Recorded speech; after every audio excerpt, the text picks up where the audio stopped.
El webinario va a empezar en unos minutos. Hola, mi nombre es Ángela. Bienvenidos a este webinario en vivo sobre HP. Vamos a estar empezando en unos momentos.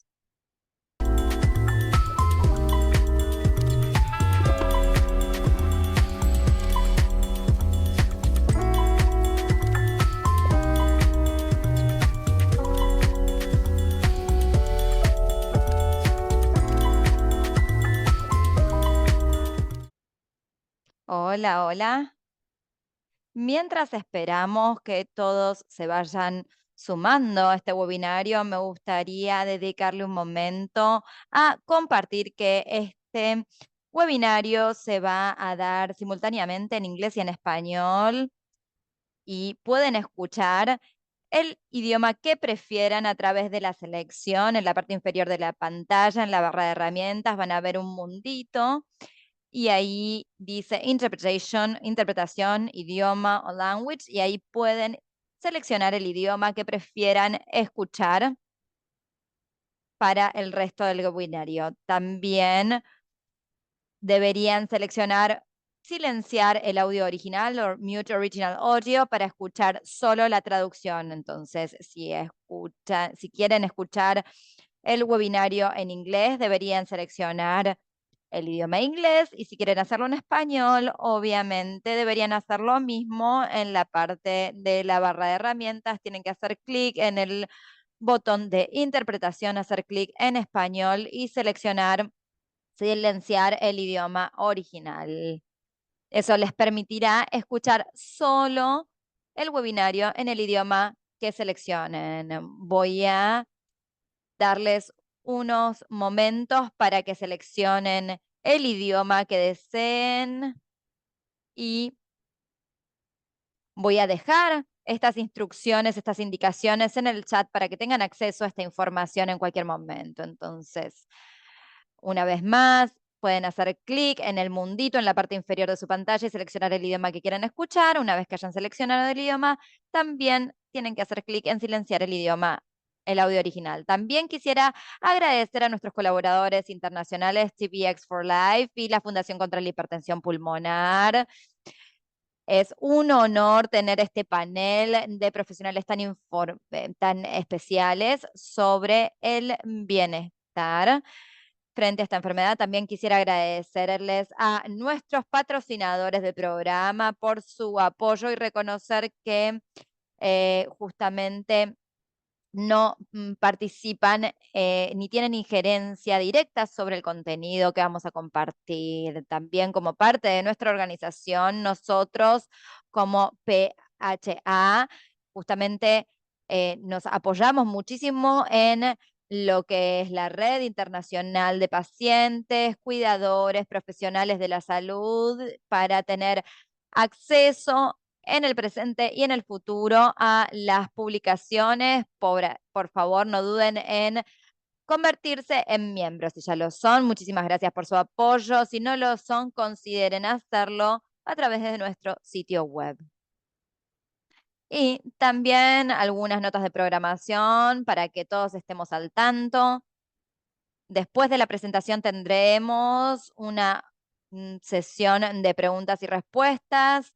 Pueden utilizar el botón de preguntas y respuestas en la barra de herramientas, que pueden formularlas en cualquier momento del webinario para enviar sus preguntas, y también después de la conclusión del webinario también vamos a tener una encuesta que va a aparecer. Esperamos que la completen porque nos ayuda a saber cuáles son los temas de su interés para organizar futuros webinarios. Y ahora, para presentar a los panelistas que se unen desde todas partes del mundo. Nos emociona tener al doctor Alejandro Cruz Urtilla, en, eh, a la doctora Martina Papa, desde España, Londres y Ámsterdam. Gracias por estar con nosotros. También el doctor Eric Austin y a Harmton Borgard. Vamos a darle la palabra entonces al doctor Eric Austin. Doctor Austin, muchísimas gracias, Angela, y gracias a ustedes, a nuestras intérpretes, y por todo el esfuerzo que se ha invertido en este webinario. Ahora vamos a repasar algunas diapositivas de presentación y después les voy a dar la palabra a nuestros colegas. Lo primero es recordarles que la hipertensión pulmonar tiene causas múltiples asociadas a diversas condiciones y la estructura y el sistema de clasificación, vemos que tenemos lo que denominamos grupo 1 de hipertensión pulmonar, que se denomina hipertensión pulmonar arterial, que es en la parte superior izquierda de la pantalla. El grupo 2 sería la parte relacionada con las cardiopatías del lado izquierdo del corazón. El grupo 3 tiene una gran cantidad de causas relacionadas con enfermedades pulmonares y o hipoxia.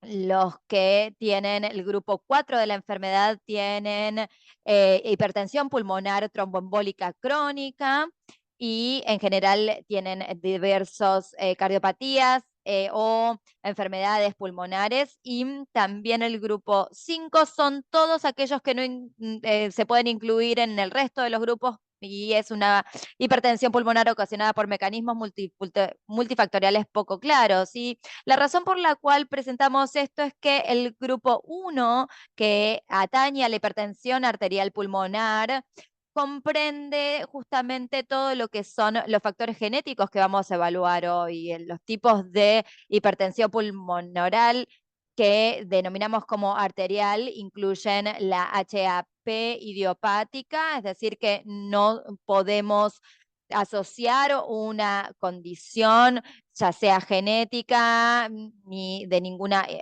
otra índole. También existe la hipertensión arterial pulmonar hereditaria, que se conoce como familiar y o por mutación genética, o también justamente esta mutación genética se ha detectado en este grupo familiar y como resultado esta persona tiene una enfermedad que es hereditaria, que puede haber heredado y que puede ser hereditaria para futuras generaciones. También tenemos la causa inducida por fármacos y toxinas, y también otras asociadas con cuestiones como enfermedades del tejido conectivo, enfermedades cardíacas congénitas, VIH o otro tipo de patologías. En la mayoría de los casos hay también un componente genético.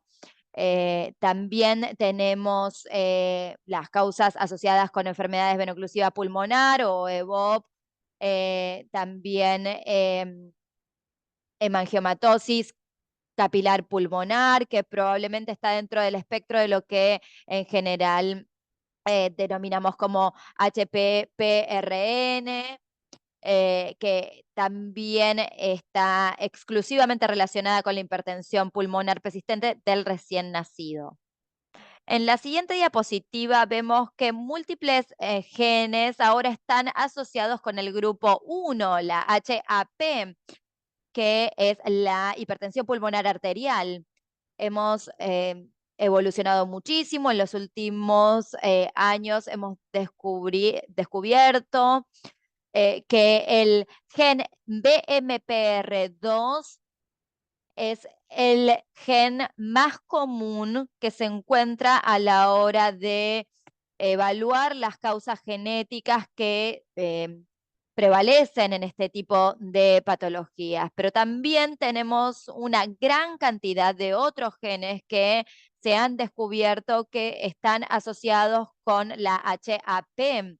Muchos de estos, pero no todos, sin duda pueden ocasionar hipertensión pulmonar arterial. Entonces, en cuanto al eje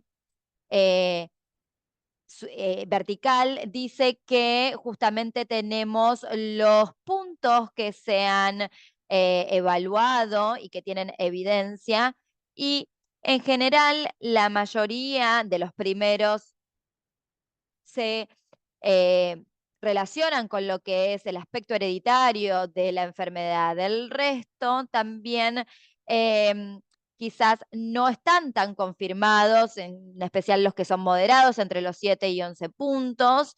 Y después en la última diapositiva, antes de pasar la palabra, queríamos mostrarle que cuando pensamos en en una enfermedad que está relacionada con la herencia familiar, hablamos de un pedigrí. Y un pedigrí se refiere a la idea que vemos en pantalla de que tenemos, por ejemplo, un cuadrado, el componente masculino, y el círculo, el componente femenino.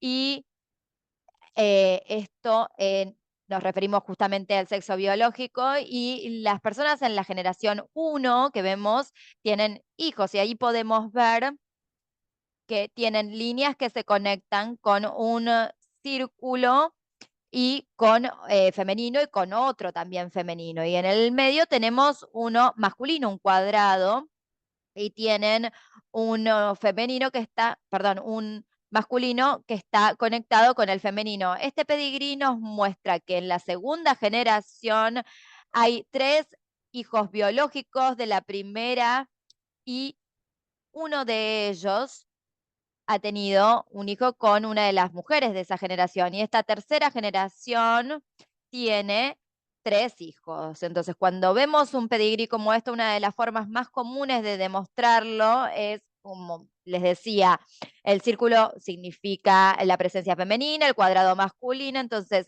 si el círculo o el cuadrado tienen el color gris que vemos, eso significa que la persona tiene la enfermedad que vamos a discutir en el día de hoy. Entonces, en este caso, los cuadrados y los círculos que están en gris identifican a las personas que tienen hipertensión pulmonar arterial en esa familia. Entonces, esto me dice que esta familia es una representación de un pedigrí de una familia que tiene HAP hereditaria. Entonces, por definición, también deben tener lo que llamamos justamente familiar o hereditaria, que puede ser transmitida a través de las generaciones, como se ve en el gráfico.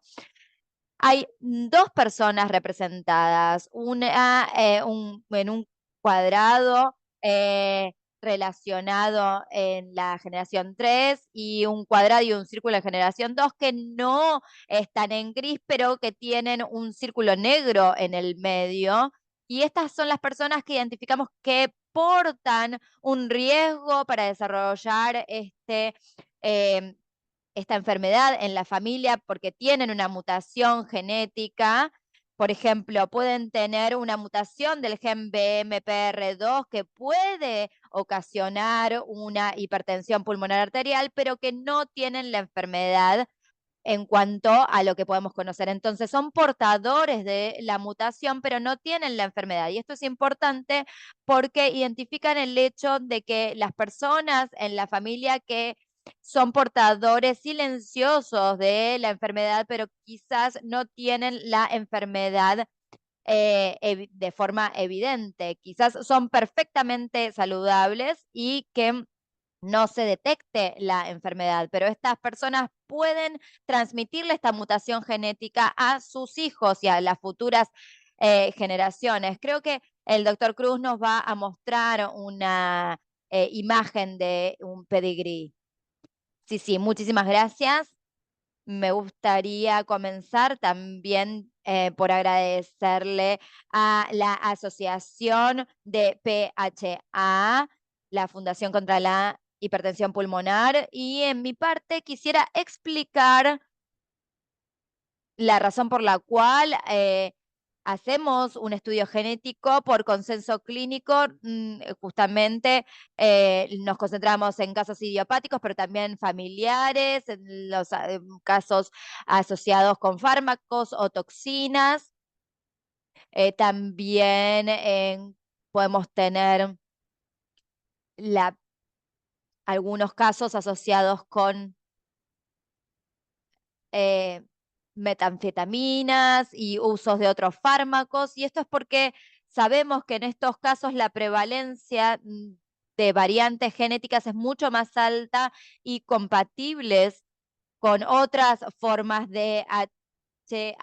Sabemos que en los casos pediátricos con asociación familiar, la probabilidad de tener un resultado genético positivo es tan alta como un 80%, y en los casos idiopáticos, la probabilidad de tener un resultado positivo genético es también bastante considerable.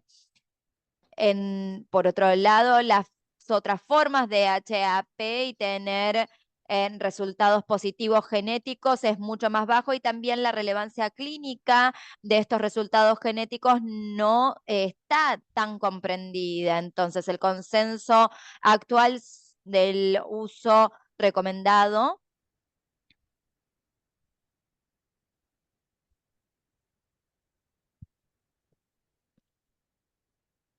es. Sí, te puedo escuchar. No estoy segura qué sucede. ¿Nadie puede oír? Sí, se escucha bien. Quizás haya algún pequeño problema. Déjenme ver. Voy a tratar de solucionarlo por mi lado. Disculpen, ¿pueden escucharme? Sí. Alejandro, creo que el resto de los panelistas te escuchamos bien. Creo que no es un problema de los usuarios o participantes del webinario, y creo que Ángela está tratando de resolverlo.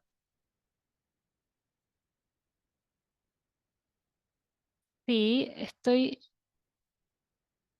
viendo si están escuchando en inglés. Si necesitan escuchar en español, deben seleccionar español y mutear el audio original, silenciarlo. Mm, Algunas personas pueden escuchar bien y otras no. Si quizás se trate de un tema técnico, quizás podamos continuar porque es un problema técnico. Voy a intentar de detectar cuál es el idioma de Alejandro. Inglés. Bien, vamos a continuar y voy a intentar resolverlo. Disculpen, continuemos. No hay problema. En otros casos de sospecha clínica de HAP, el consenso también recomienda el uso de pruebas genéticas. Vamos a pasar a la filmina siguiente. Aquí quisiera hablar también de los beneficios de hacer las pruebas genéticas. Voy a darles detalles. En la primera parte se refiere a la identificación del fenotipo de nuestro paciente. Podemos descubrir algunas características clínicas después de hacer las pruebas genéticas y tener resultados positivos. Esto es muy importante en el caso de TBX4. Como quizás ya sepan, los pacientes con esta mutación pueden tener un fenotipo clínico específico con características específicas. Estos pacientes pueden tener algunas anomalías esqueléticas, malformaciones, pueden tener defectos cardíacos, malformaciones pulmonares y bronquiales. Esto es muy importante en el caso de la EVOP. Como explicó Austin antes, algunos pacientes pueden ser diagnosticados, tener este diagnóstico de enfermedad venooclusiva pulmonar. Estos pacientes pueden tener edema pulmonar después de al uso de algunos fármacos como vasodilatadores, y pueden tener un mal pronóstico. Esto es muy importante en ese sentido. Otro ejemplo es el fenotipo de la THH, telangiectasia hemorrágica hereditaria. Estos pacientes pueden presentar sangrado de nariz desde la niñez, puede tener lesiones específicas en la boca o en los labios. Otro punto importante es que cuando descubrimos las mutaciones genéticas, podemos reclasificar a nuestro paciente desde un inicial diagnóstico de pH idiopática a podemos volver a clasificar a este paciente en un grupo más específico, o también puede haberse debido a un problema del fenotipo EBOP, por ejemplo. Eso nos ayuda a determinar la prueba genética. Vemos que podemos tener dos diferentes aproximaciones terapéuticas. Si descubrimos mutaciones genéticas en un paciente que causan EBOP, vamos a saber que podemos hacer un ajuste lento de la medicación. Ellos pueden tener edema pulmonar si no lo hacemos de este modo. También deberíamos saber que necesitamos referir estos pacientes rápidamente a un trasplante de pulmón por la prognosis que tiene este grupo de pacientes. Para terminar, como dijo el doctor Austin, podemos tener mutaciones genéticas en un caso index, y esto es importante porque deberíamos usar pruebas genéticas en los miembros, en los parientes de primera línea, para descubrir nuevos casos de la enfermedad.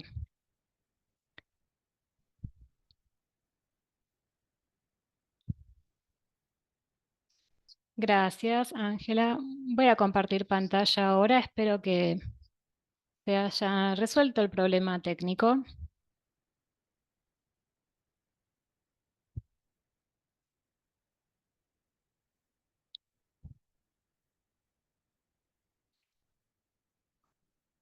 Muchas gracias nuevamente. Gracias a todos mis colegas. Gracias por invitarme a participar de este webinario. Soy genetista. Les voy a dar una introducción básica. ¿Qué significa o qué queremos decir cuando hablamos de mutación genética? Genética en general también, para mostrarles simplemente, esta es la estructura fundamental del ADN, los cromosomas que se pueden encontrar dentro de cada una de nuestras células. Esto es lo que codifica la información en el núcleo. Si tenemos una prueba en el microscopio, así se ven los cromosomas, se ven como cadenas. Quizás vean que tienen cierta longitud, desde el 1, que es bastante largo, hasta el 22, que se acortan. Los primeros 22 cromosomas son los mismos en hombres y en mujeres, y luego tenemos los cromosomas sexuales XX en los hombres, en las mujeres, y XY en los hombres. El resto de los cromosomas tienen dos copias. Como se ve aquí, se obtiene una de la madre y otra del padre. Estamos hechos de nuestros padres en partes iguales. En este caso en particular, se puede ver aquí que hay 3 copias del cromosoma 21 en vez de 2. Este individuo tiene triosomía del 21, entonces es una mujer porque tiene 2 copias del X. Sí, digamos que pensamos en Google Maps, esta es una vista panorámica. Si hacemos zoom en los cromosomas, vamos a ver estas estructuras que se ven aquí.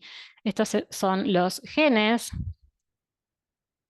Tenemos 2 copias de la mayoría de nuestros genes, uno de mamá y uno de papá. Y estas tienen una serie de letras dentro de nuestro código de ADN, A, T, C y G. Y cuando vemos una mutación genética, una alteración, una variante, esencialmente quiere decir que hay un problema ortográfico dentro de esas letras. A veces puede faltar una letra, o en vez de una T hay una G, y eso a veces es suficiente para no permitir que ese gen funcione como debería. Entonces, pensamos que los genes son libros de recetas que contienen instrucciones para fabricar nuestras diferentes partes del cuerpo o para hacer que crezca y funcione nuestro cuerpo. Básicamente, si hay una falla en un gen, eso afecta secuencialmente algo en nuestro cuerpo y puede, en este caso, generar un cierto trastorno. Disculpen, podemos ver la pantalla completa. Así podemos ver tu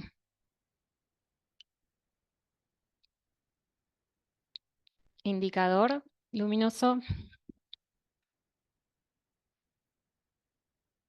Martina, estamos viendo tu vista de diseño en lugar de ver tu presentación completa. ¿Es el mismo problema? ¿Se ven dos pantallas para ustedes? Ah, para ti.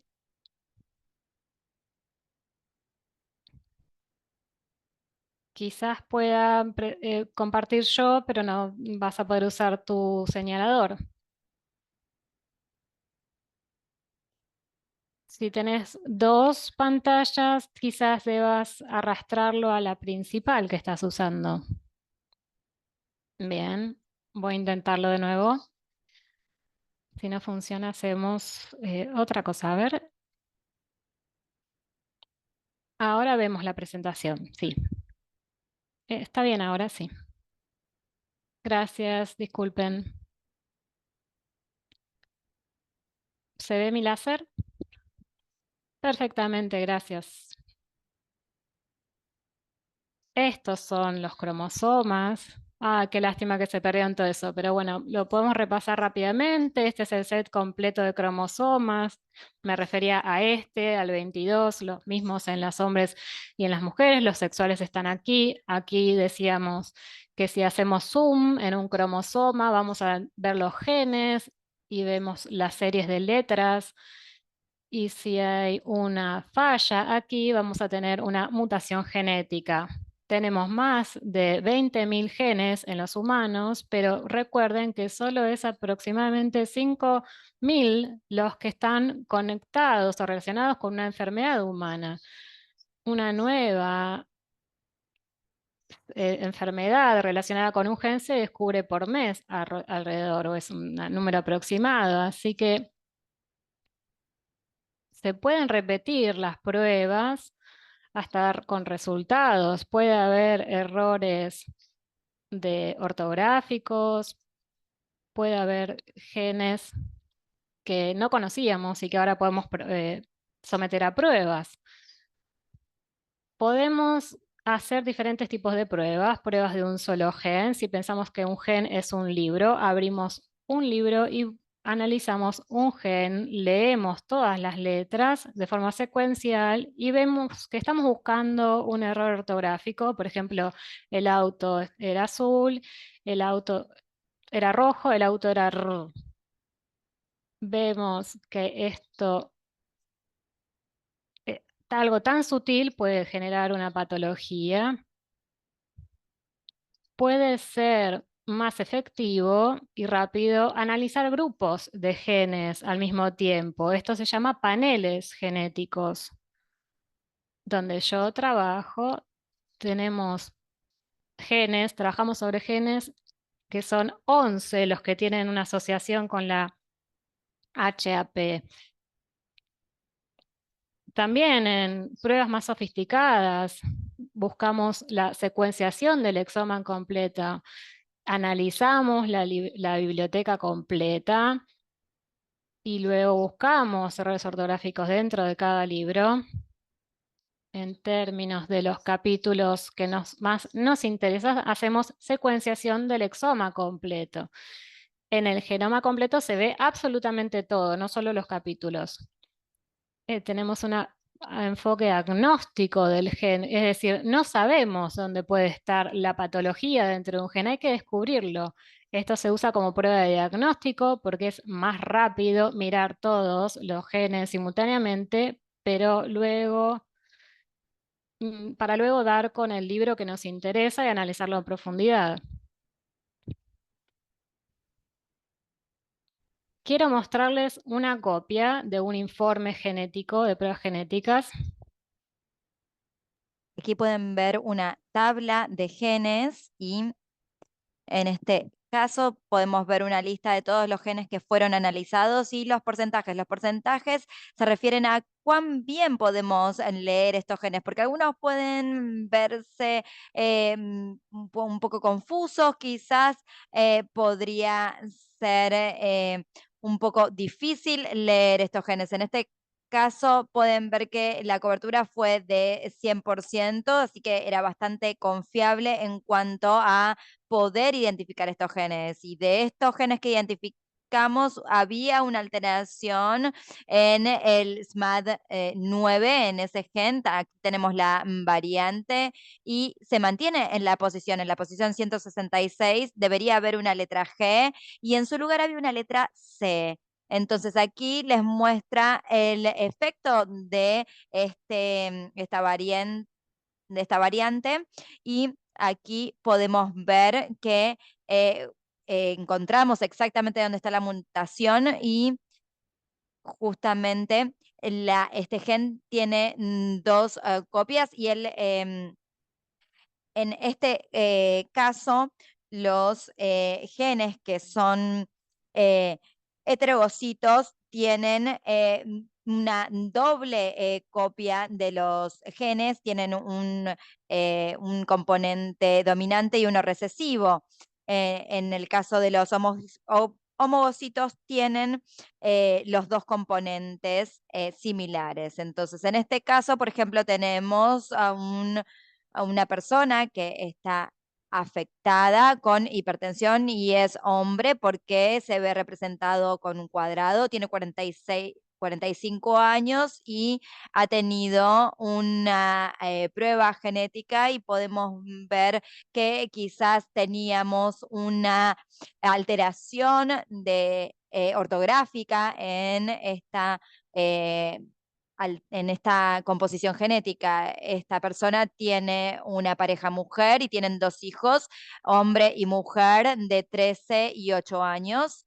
Y también tenemos una hermana que está embarazada en este momento y también tenemos otro hermano que tiene 38 años. Y vemos que todos son blancos, entonces no están afectados. El padre ha fallecido, la línea diagonal significa que ha fallecido justamente, murió de cáncer a los 64 años. Entonces, hay muchas implicancias en cuanto a los resultados de la prueba genética. Obviamente, lo principal es que esta persona diría, bueno, ¿qué les digo a mis hijos? ¿Qué hacemos? ¿Los testeamos? ¿Cuál es el riesgo para ellos? Entonces, si pensamos nuevamente en este paciente que es em, heterocigoto, es decir, que tiene la mutación en uno de los genes y cuando tiene hijos se divide el grupo en dos y se puede transmitir hacia uno u otro. Entonces, hay una probabilidad de dos que justamente transmita esta mutación genética a sus hijos. En, eh, En cuanto a los testeos, tenemos que pensar en varias implicancias, pero también tenemos que pensar en los beneficios y los riesgos, porque pensemos, si sabemos que este gen tiene un potencial de desarrollarse en un adulto, no testearíamos a los niños porque obviamente va a ocasionar más preocupación y ansiedad que tranquilidad y afectaría la forma en la que se desarrollen estos niños. Pero podemos pensar en testearlos cuando crezcan, pero si testeáramos a los niños de forma más temprana, quizás podrían empezar a tratarse antes. Entonces, ¿qué hacemos con esta hermana aquí que está embarazada? En esta situación, sí la hermana nos dice, bueno, estoy preocupada por este embarazo y voy a abortar a un embarazo que esté afectado con una mutación genética. Bueno, el problema es que aunque tenga la mutación genética, no necesariamente va a desarrollar la enfermedad. Entonces, no todos la desarrollan en el mismo momento de la vida y quizás alguien porta esta mutación genética y quizás no desarrolla la enfermedad, pero si esta persona quiere testearse, bueno, lo que haríamos es testear rápidamente a esta hermana y sabríamos si el embarazo está en riesgo y por lo tanto veríamos si el bebé hereda esta mutación genética o no. Y en cuanto a los padres, probablemente esto proviene del lado del padre porque la madre no tiene ninguna mutación genética, pero sí igualmente la testearíamos.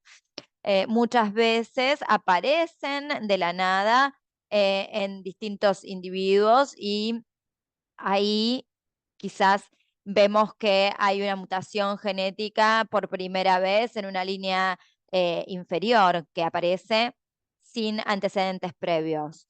Bueno, voy a darle la palabra a Harm. Gracias. Gracias, Martina. Bueno, voy a continuar. Muchas gracias por haberme invitado a este webinario tan importante. Como decía Martina, hay una posibilidad de que los niños tengan este mismo gen que ocasiona la enfermedad. La probabilidad es del 50% entre los niños y sus hermanos. Si tienen un familiar afectado por HAP, justamente tienen un 50% de probabilidades de ser portadores del gen afectado, pero también sabemos que eh, las mujeres tienen entre 2 y 3 veces más probabilidades, sobre todo en estos casos. Incluso si son portadores del gen, no implique que la persona vaya a desarrollar esta enfermedad. Y también lo que es muy importante es que las probabilidades de que justamente las mujeres y hombres desarrollen la enfermedad son distintas. Lamentablemente, las mujeres tienen mayor probabilidad de desarrollar la HAP si son portadoras del gen, tienen un 40% de probabilidades y los hombres tienen una menor probabilidad de desarrollarla. Es, es un tema bastante complejo si quieren someterse a las pruebas genéticas y cuáles son las implicancias para los individuos. Al mismo tiempo, sabemos con bastante certeza las implicancias de portar una mutación genética, porque sabemos que portamos el gen afectado, entonces tenemos la posibilidad de hacer un seguimiento y de tener un diagnóstico temprano que va a mejorar las probabilidades de tratamiento y de sobrevida, porque justamente un tratamiento temprano va a conducir a mejores resultados.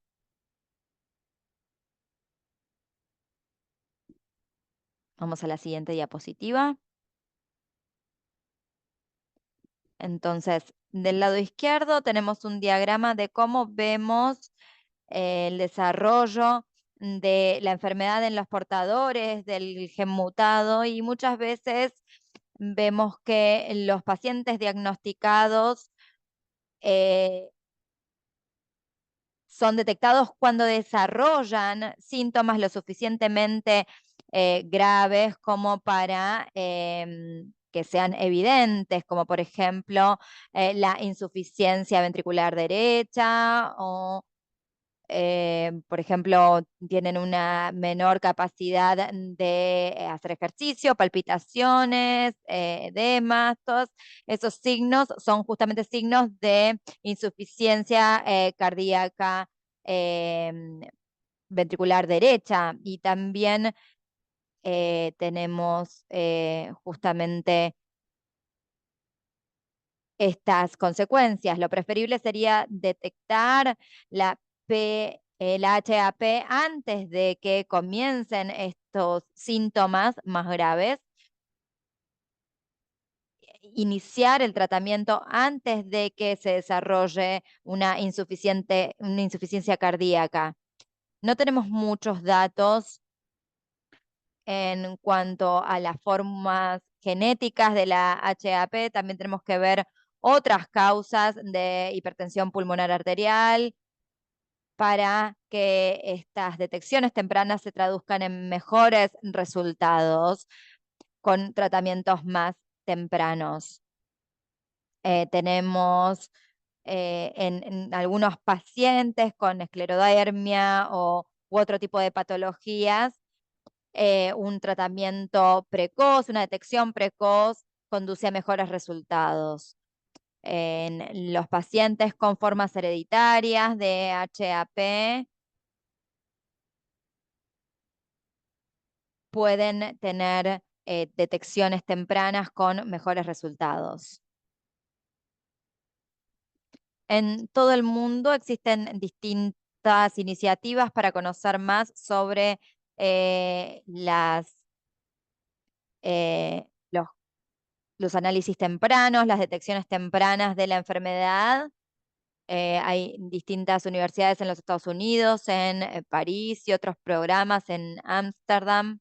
Este es el proyecto Dolphin Genesis, en el que tratamos de observar los familiares de pacientes con la enfermedad que tengan una mutación genética y encontrar distintas formas de diagnosticar la enfermedad en una instancia temprana para mejorar los resultados. Y el proyecto no solo apunta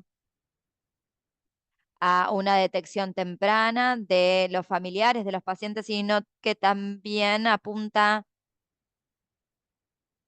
a mejorar el pronóstico de los pacientes que son portadores del gen, pero que no tienen la enfermedad desarrollada. Muchas veces lo tienen no solo en los pulmones, sino en otras células del cuerpo, y esto se traduce a distintas em, cardiopatías o insuficiencias cardíacas.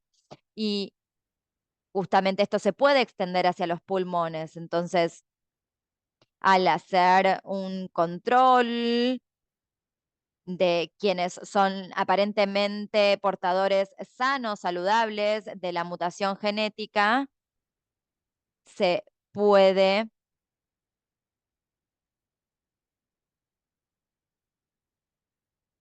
evitar que desarrollen los problemas de quienes tienen la enfermedad hereditaria.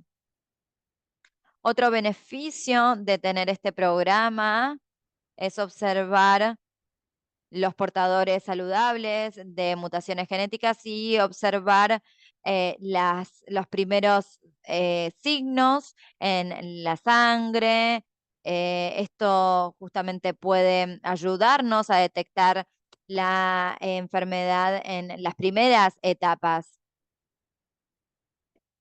no solo relacionadas con mutaciones genéticas, sino también con otros grupos, porque en algunos de los pacientes pueden desarrollar la enfermedad, y si observamos los puntos de tiempo anteriores, por ejemplo, cuando se efectúan em, resonancias magnéticas o pruebas de esfuerzo o pruebas que apunten a observar signos de enfermedades vasculares, no tanto cardíacas, todo esto puede dar indicios de hipertensión pulmonar arterial. Entonces, estos pacientes con mutaciones genéticas pueden servir como modelo para seguir evaluándolos. Justamente hacemos un seguimiento de individuos que eran saludables, pero que eran portadores de estas mutaciones genéticas a través de distintos análisis, como podemos ver en pantalla, ecocardiogramas, resonancias magnéticas, biopsias, etcétera, para observar los resultados para poder identificar nuevos biomarcadores de hipertensión pulmonar arterial. Bueno, creo que estamos listos para tomar preguntas. Muchas gracias. Mu- Perfecto. Gracias a cada uno de los panelistas. Vamos a pasar a la primera pregunta. La doctora Martina empezó, si tenemos un miembro de la familia que tiene la enfermedad, pero te preocupa toda tu familia, ¿cuáles serían, cuál sería el mejor enfoque? ¿Hacer un test a la vez? ¿Hacer test para toda la familia? Siempre empezamos por la persona afectada. Creo que alguien mencionó una antecedente familiar y no testeamos a los pacientes no afectados, porque si vemos mis genes o los tuyos, siempre va a haber errores ortográficos y eso no significa que causen la enfermedad. Entonces, para poder hacer el mejor test posible, siempre necesitamos primero hacer el test en la persona afectada en la familia. Comenzamos por ahí y vemos si encontramos un cambio genético, luego abrimos el testeo al resto de los familiares y según el caso, si es un niño, el primer punto de acción sería ver a los padres y luego a los hermanos. Si es un adulto, primero vamos a testear a los hijos si hay preocupación y luego podemos abrirnos al resto de la familia. Pero siempre se comienza por la persona afectada. Si hay más de un individuo afectado, hay que empezar por la persona más afectada y por aquella que tuvo el inicio más temprano. Bien, muchas gracias. Es una pregunta común que surgió. Otra pregunta que tenemos es esta noción, una HAP idiopática debe testearse o cuál sería el beneficio o o podría ser un efecto negativo de testeo en una persona con HAP idiopática. No sé si me escuchan bien ahora. Bien. Las recomendaciones actuales, como explicamos antes, nosotros testeamos todos los casos de HAP idiopática porque pensamos que hasta el 20% según el estudio puede ser útil para el diagnóstico de esta enfermedad, aunque el 20% no tenga una mutación. Del 15 al 20 pueden tener la mutación y podrían ser reclasificados y se puede hacer el cribaje del resto de los miembros de la familia. Esto es importante porque tenemos algunos rasgos clínicos en donde algunas pacientes no tuvieron diagnóstico antes y pudimos encontrar la mutación genética luego. La recomendación es hacer la prueba de todos los casos de HAP idiopática, pero ¿cómo traducimos esto a la práctica clínica? Bueno, depende de cada país en específico, de cada centro de salud en particular. Si tengo un paciente adulto, el diagnóstico,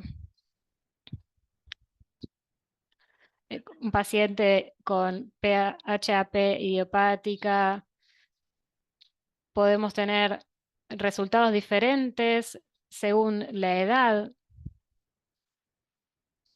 No sé si eso responde a la pregunta o que alguien quiere agregar algo.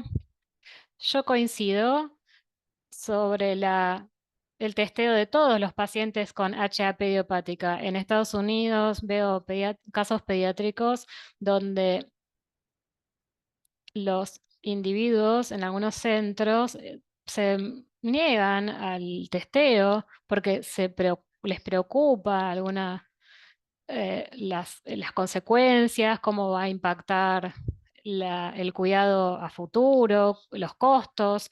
Esas preguntas a veces son difíciles de responder porque a veces tiene que ver con el proveedor de seguro de salud, con el plan de salud que tengan, el proveedor de servicios de servicios médicos. Tenemos algunas protecciones de testeo genético en Estados Unidos relacionados con el tratamiento y con la investigación. Creo que hay esta es una pregunta que tiene otra parte. Si hay una mutación en un paciente con HAP idiopática, ¿esto cambia en algún punto el tratamiento?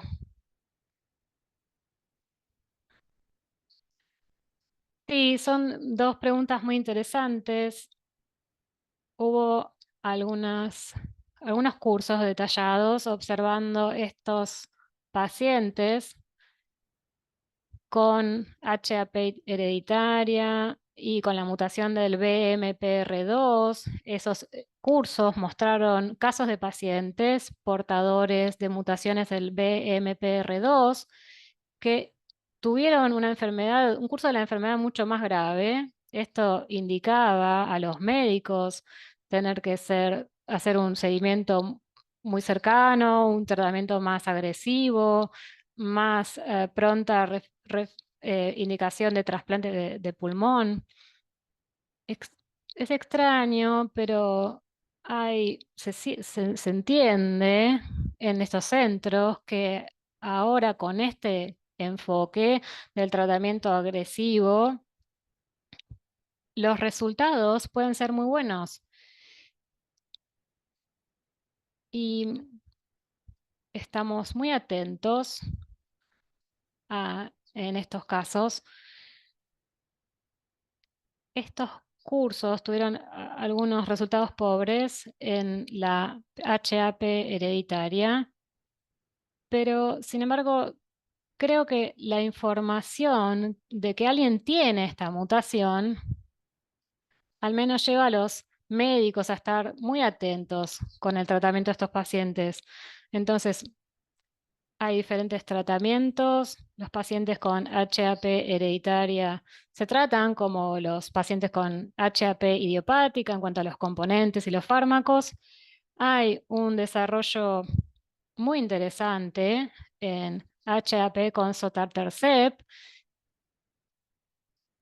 que apunta a una de las vías de esta enfermedad. Se podría esperar que los pacientes con mutaciones genéticas se beneficien más de este tratamiento que aquellos y que respondan de modo similar a otros pacientes a este nuevo fármaco. Muchas gracias. Doctora Martina Prapa, quería preguntarle algunas preguntas sobre, por ejemplo, mi hijo tiene una enfermedad que podría representar una mutación genética, pero no está expresada. El fenotipo está expresado, hay rasgos clínicos, pero cuando hicimos las pruebas genéticas no encontramos la mutación en ese gen. Puede ser que no haya salido, que haya otros genes involucrados.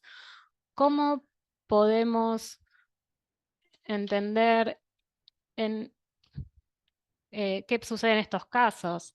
Muy buena pregunta. Si vemos muchos casos así en la clínica de genética, estábamos seguros en 100% de que hay un gen causante, pero nos sorprende luego no hallarlo en las pruebas. Esto en relación con TBX4, se habló del testeo de cromosomas y de genes. A veces puede ser una falla del cromosoma que no se incluya en el resultado de un panel genético. Entonces, por ejemplo, puede haber una pequeña sección que falte de un cromosoma y que genere un síndrome de TBX4, pero quizás falte una parte entera genética que no esté reflejada en los resultados de las pruebas. Ah, como dijimos, hay que ver los cromosomas. Otro motivo por el que puede suceder esto es porque los resultados son buenos según la tecnología. Hablamos de la secuenciación de genoma